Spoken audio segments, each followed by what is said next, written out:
Olá, vamos continuar nosso curso sobre o Catecismo da Igreja Católica. Antes de iniciar, eu quero falar algumas coisas. Essa é a imagem que eu deixo aqui do santo do dia.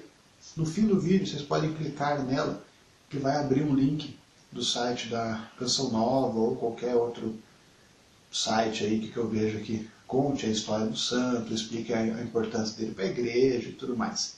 Tá? Então, no fim do vídeo, é só clicar aqui que vocês abrem lá para ver a vida dele, certo? O porquê disso? Para quem está iniciando no caminho, né, da fé, de ser católico, certo?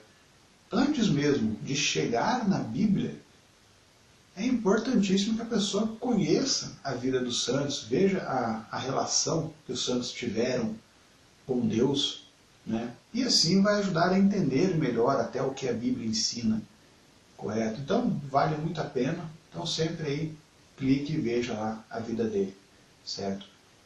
Nós estamos falando, então, sobre as Sagradas Escrituras. E a 20ª pergunta, a 21ª pergunta que está no compêndio é a seguinte: que importância tem o Antigo Testamento para os cristãos?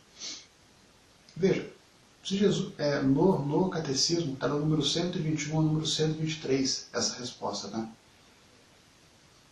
Se Jesus veio trazer a Boa Nova, veio trazer o Evangelho, né? O porquê que os cristãos ainda usam o Antigo Testamento? Será que precisamos usar o Antigo Testamento ou você pode eliminar isso? Veja, a igreja entende isso, e eu falei isso nos vídeos passados, que desde o início, desde o capítulo 1 de Gênesis até o Apocalipse, é a palavra de Deus. Tudo é palavra de Deus, não se pode excluir, correto? O Antigo Testamento ele tem importância vital. É lá que nós vemos que Deus é um só.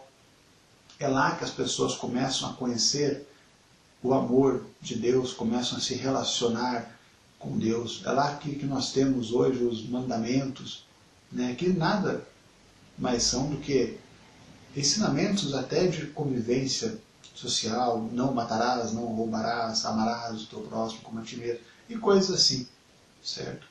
Então lá nós temos todo o fundamento. Claro que a plenitude da revelação de Deus vai acontecer com Jesus, mas lá é o início. Então lá acontece a pedagogia de Deus, certo?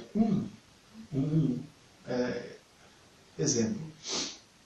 Você coloca seu filho no prézinho, ele vai acabar ali o pré, o ensino fundamental, o ensino médio, talvez vá para o ensino superior, correto? Então é um processo. No primeiro ano ele não aprende tudo. Você não consegue ensinar tudo o que ele tem que saber para a vida toda num único ano, de uma única vez, certo? Então é um processo. E Deus faz assim. Deus ele veio se revelando, revelou quem ele é, revelou que ele é um só, revelou maneiras das pessoas conviverem entre si, né? E isso melhora até a relação delas com Deus. Então, o Antigo Testamento é toda uma pedagogia, é uma preparação de Deus para a revelação divina, que é a revelação plena, né? Que ia acontecer com Jesus. Então não se pode excluir isso. Na história da igreja, no século II, apareceu um cara chamado Marcião. E esse Marcião ele criou o marcionismo, que é uma heresia, certo? Ele via que na Bíblia existiam aí dois deuses, digamos assim.